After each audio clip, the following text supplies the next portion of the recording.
5,000, okay. A little more. You got, I don't even drill that deep. Yeah. How do you, from a brand perspective, how are you approaching this market? We have to be everywhere, or this has got to shake out soon. I don't know that it's going to shake out ever, right? Because technology will continue to help us find unique ways of resonating with consumers, of creating opportunities. So I don't know. I think our world has been disrupted forevermore. Mm-hmm. So, and I think that's a good thing. I think that it should be about the consumer and where the consumer is, how they engage, how they give brands permission to engage with them. Mm-hmm. And those are the kinds of things that we have to think about. So I think it's both. I mean, the last panel was interesting because that was the tension, right?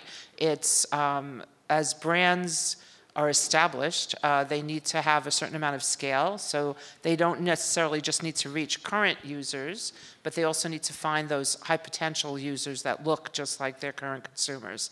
And so you have that one piece that's scale, but at the same time, research has shown the potential, great potential to be more personalized, to really drill down and to talk to consumers in a more meaningful, personalized way. So it's both. But that's a really complicated mix. I mean, you know, on one so we'll have jobs for a while. That'll be good. That's right.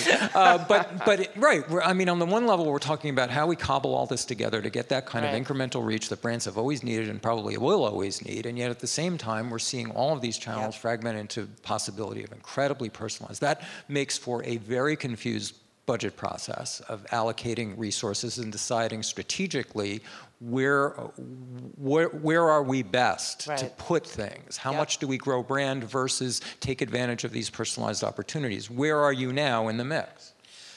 We do both. So, and again, it depends on, we start with the consumer and what the consumer consumption patterns are telling us, current and also growth potential.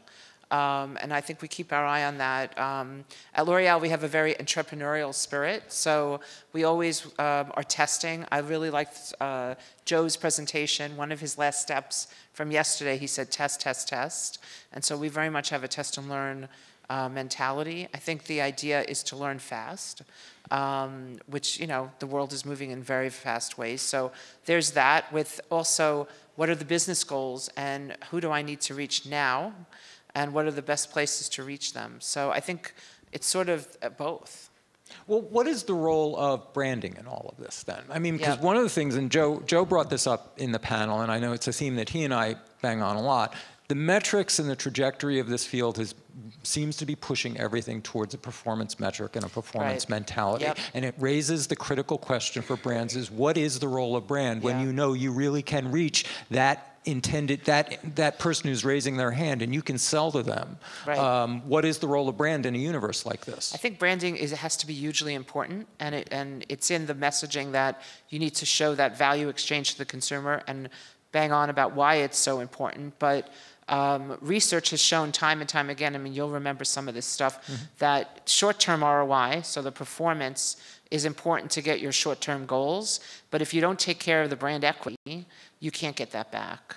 And so, especially for established brands that already have so much brand equity, you have to protect that as you look through the mix. So it absolutely has to be a combination. What role is TV playing? Or what is TV in your mind? Such a good question. How do you define TV now, and what role does it have in this mix? So we look at a total video strategy. We partner with Wavemaker. Wavemaker is our agency of record.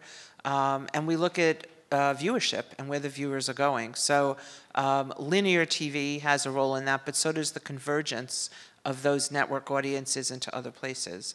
I think I read a stat recently from the IAB that and they had it in well, it's not, I'm using air quotes, those were real quotes because it was printed, but they said the major TV networks will have, by 2022, 50 million subscribers.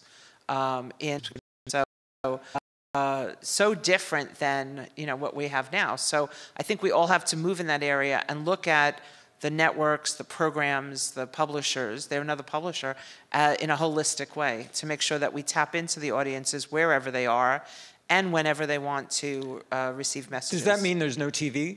That when you say we look at a holistic video strategy, is there a TV experience that's actually coursing accurately across these different screens, or do we yet know whether there are really discrete experiences for a brand like you, like yours? This really has to be important, where you're impacting and engaging people on different screens differently, or Absolutely. when we reduce it to a video strategy, are we making any distinctions among screens and experiences? We are making distinctions because there are some screens that you can get more interactive with. And so you should be approaching it that way. I mean, and so it is kind of both. We have linear, we call it linear, but even within linear, there is FEPs, there's other impressions that we take into account, and then we have all of the other online video. So it's both. And by platform, I mean, you know as well as I do that also by platform, the video and the messaging has to change. So what you're willing to watch on Instagram TV is going to be very different than YouTube, is going to be very different than a Roku channel. And one of the things that L'Oreal, I think all beauty brands is good at, is content marketing. I mean, it's instructional. Well, I mean, you guys, more so than most categories, have been really good about using pure content marketing, where the brand actually recedes a bit, and you're really doing instructional work. Yeah. And I'm curious how these changes in video have altered that for you, have changed your mix or changed your thinking about what role content marketing plays in building a brand. So that hasn't changed. I mean, how-to videos are something that consumers want. I think that the objective you start with is, what is that value exchange between the brand and the consumer, and what permission do I have to engage? So there's always going to be consumers. I myself watch the videos on how to get a smoky eye, or the right way to put on foundation. I mean, some of the ladies are laughing, but it's true, right? I mean, it's one of the great mysteries. And so when you have somebody showing you how to do it, for women, guys. I see a chuckle or two, but it's one of those things. I don't know that any woman feels confident that they know exactly how to put on makeup in a way that they want to see themselves at the end. So those how-to videos will also always play a role because consumers feel that there's a value to them. When there's no value, I think we'll look at other ways of engaging. Are some of these additional video channels, and I don't mean just a YouTube, sitting back in a YouTube, but do OTT and some of these other more TV-like channels offer new opportunities for content marketing? Are you exploring those? Yeah, as and ways I think where engagement? relevant and where we think that we have the creative messaging that works, we'll go deeper and we'll offer consumers choices. Some of the categories that we work in play more nicely in those spaces than others. But it depends, and we're measuring everything. So we're looking at the ROI across all of these different plays, because at the end we put the consumer first. And so if the consumer it's not resonating with the consumer, we have to try other things. But yeah, we're always exploring. But you don't want your own channel. You could have one, right?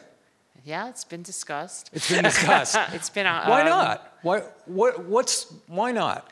Well, I think right now the position is that we are not a content creator, but a marketer, and so that can always change as the marketplace continues to sort of expand and become complex, and other opportunities open themselves up. But right now, we're happy to populate other channels and not necessarily create our own.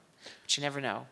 Well, one of the key challenges, not only to your category, but pretty much every category, is the direct consumer brands. And brands like Cut Golf that we saw. And certainly you're dealing with those in your sector, just about everyone is. What are you learning from them? Or what do you think is important about their rise that impacts all brands? Yep. So let me start. I should have started by saying we have over 30 brands within L'Oreal, and some of them are direct to consumer.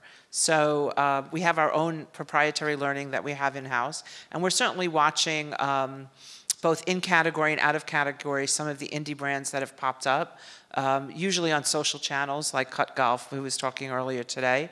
I think that there's an agility to those brands and how they go to market that is both interesting and also necessary for them. Mm-hmm. What's also interesting, I think, is, and we were talking about that at our roundtable yesterday, as they evolve and they get bigger in size and scale, they tend to go to more of the traditional channels to get that reach that they need to grow to the next level.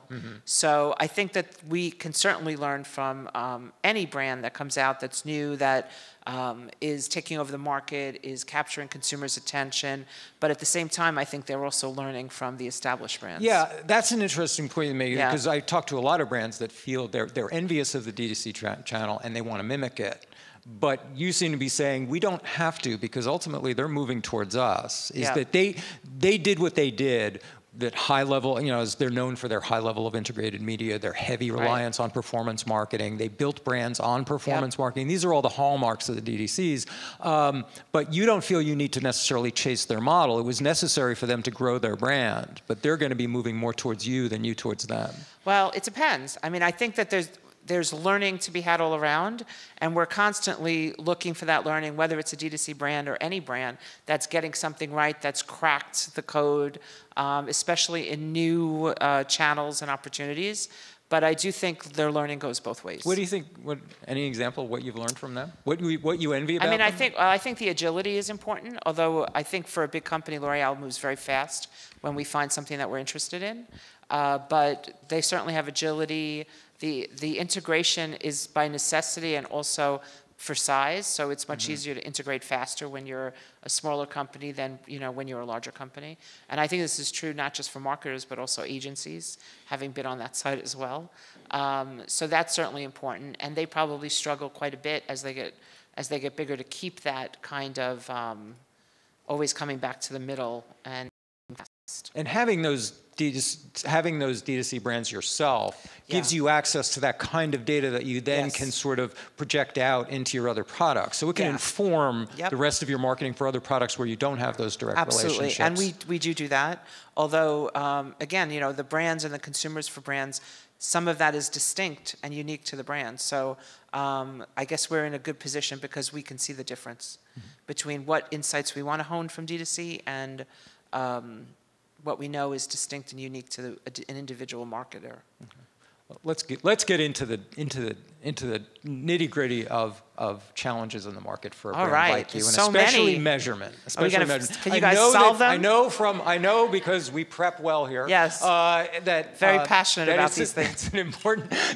Measurement is a very important issue for you, and you're involved in the industry in moving it forward. Let's define the challenge as you see it right now. All right.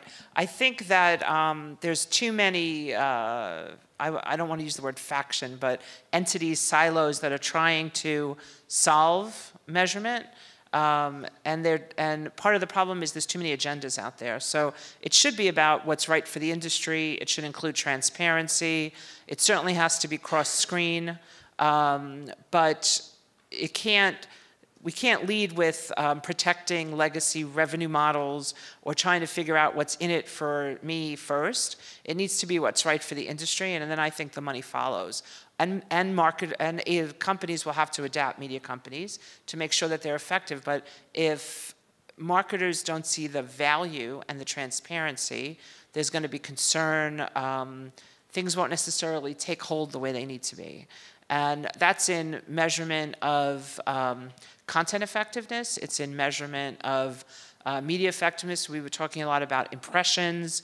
We're still trying to figure out what engagement means as an industry. That's really not been cracked.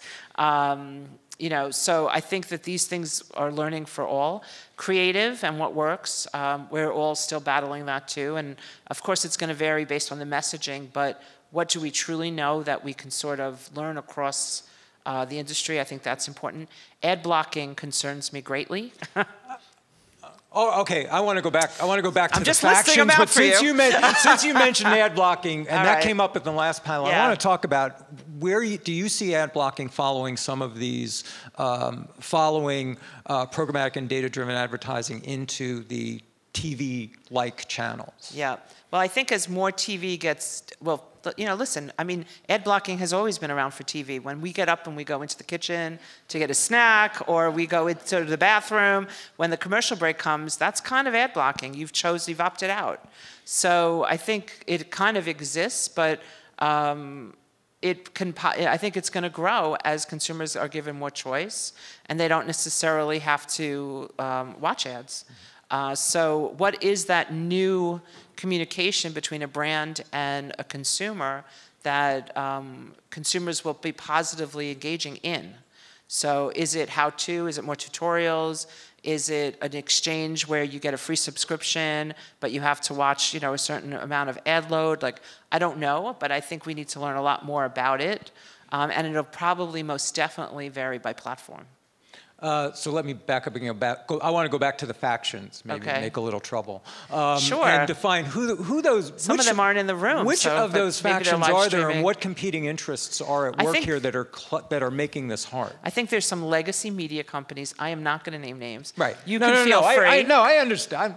But I think there's some legacy media companies that are still trying to figure out what the future looks like. There's premiums on things that marketers are excited about that should be a way of doing business. And they're trying to figure out what the next revenue model is before really discovering what's the right way to go to market, I think. How is this? I'm sorry, keep going. I'm sorry. No, I think it gets in the way because then everybody sort of if two big media companies do that and there's another 3 in the room, everybody digs in and goes to their corners because the greater good all of a sudden isn't good for them. And I think it's a problem. But now you've got complicating this, especially as we start talking about cross-screen video and we start talking about OTT, is you've got online incumbents like Facebook, Google, yes. Now Amazon, right. and their walled gardens. Yes.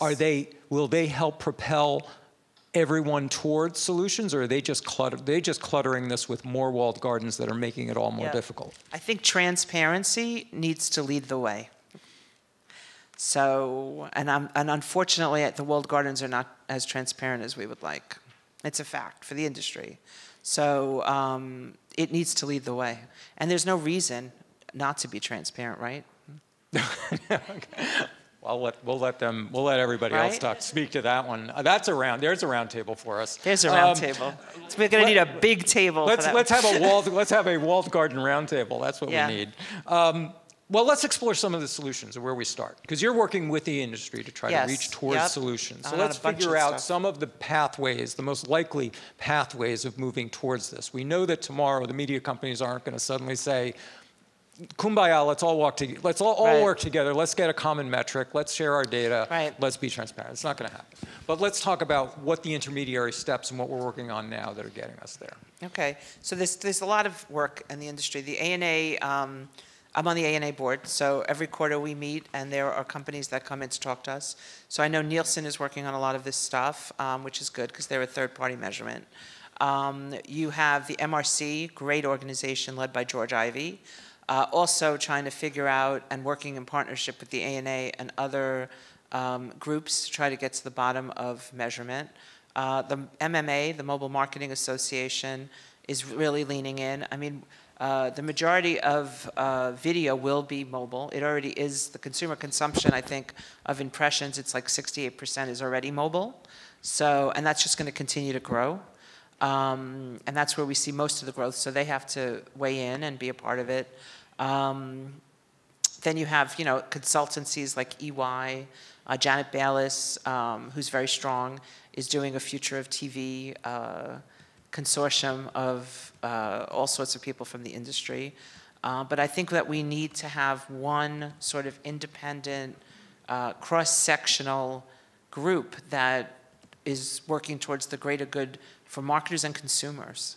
Because I want to get to consumers in a second, but before we get to that, I want to talk about that idea of one governing group, because it feels like, for those of us who've been covering this for 25 years, that we're at the point in video where we were in display maybe 15 years ago, where there's a lot of competing interests, no governing body to try to bring parties together and find an agreed upon language even, let alone a set of shared metrics. We could get lost in all of that for years and years, right? I mean, we ultimately, I guess arguably we moved towards an IAB that was sort of moving towards helping bring publishers and media buyers together towards some common metrics. Where are we now? How do we get there? How do we get it? It is going to take some sort of unifying body that's going to bring all these different, you just mentioned an alphabet soup of different associations right. that have competing interests too. Right, yes, and they're the companies that are within those committees, you know, everyone has a boss back at home that they need to report to. So I don't have the answer. Maybe we should start one that's just, you know, the roundtable for the greater good. I don't know, maybe we'll okay. discuss that, yeah. Okay, but we can talk about consumer experience. Yes. Because that's another thing, and it came up today. We talked about frequency capping Right. and the bane of OTT's existence. But let's talk about, from your brand's perspective, how is consumer experience holding up under this fragmentation? And what do you look for as a brand? As a brand or a consumer? Well, okay. Yeah, thank you. Good counter question. Yeah. It should be both, I guess. But as a brand, if as a brand you're concerned with that consumer experience, and that ultimately you think that consumer experience is going to impact their value in your brand, I guess it's both. But if you see a distinction, tell me. I mean, I think I'll tell you, as a consumer, I think we vote with our eyeballs, right? So if I don't want to watch something, I could shut it down, just like I could walk out of the room for a linear TV commercial, right? And you have more choices. So I know that in my own household, and I know cord cutting, or cord nevers, now we call them, right, are on the rise. We've cut cords. So I will watch YouTube, or I'll go on one of the social platforms, or I'll go on Roku, and I'll decide what I want to watch and how I want to watch it. I tell the story, and I won't say which one, but there was an option in one of the platforms where you can have non-ad supported or ad supported for a low, low price. And my husband, who's more frugal than I am, chose the ad supported one. And it's not a good consumer experience yet. You know, sometimes we're served the same ad back to back or multiple times. Other times where there's no ad load at all, which I love, you know, so it's a challenge from a consumer standpoint. But if you were serving me meaningful messaging in a way that I wanted, you know, I thought was valuable, then I would probably stop and pay attention. From a marketer standpoint, that's a huge challenge because I'm probably not unique at all. You know, humans tend to have similar tendencies, right? So how do you approach it? And I think the messaging, getting the messaging right, is very important, and so is, you know, someone had said, you know, there's a negative impact in ROI if you overserve somebody. So, and that's true. I can tell you one of them was an automotive company, and I have no love lost for that automotive company. You don't need to see the same ad 10 times in one program. So it's a huge challenge. So the short-term ROI, the modeling that we have, will tell us so much. I think we also have to look forward and try to really crack, from a total video standpoint, the types of ads or messaging, what we should be doing moving forward, and how it will be for the consumer.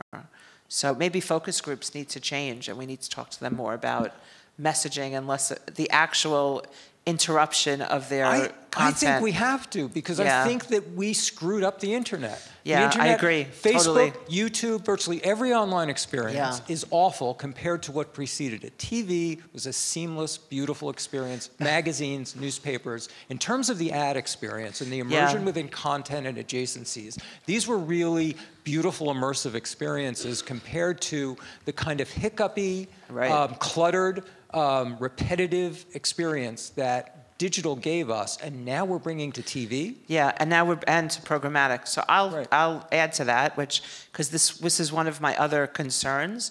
I think going back to the internet and how we all screwed it up, the internet came out of, as you know, direct marketing, and it was to serve a certain person, to serve a certain need. It was about acquisition, and there were certain principles, I guess, that the whole thing was designed on.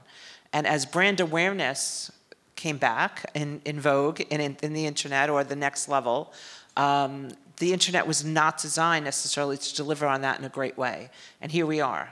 And I fear that we're doing the same thing with data-driven, data-informed media, because it can't just be about the KPI and the click. You need to think of the overall strategy, and you need to think about that brand strategy, and also the brand efficacy and what that brand equity means.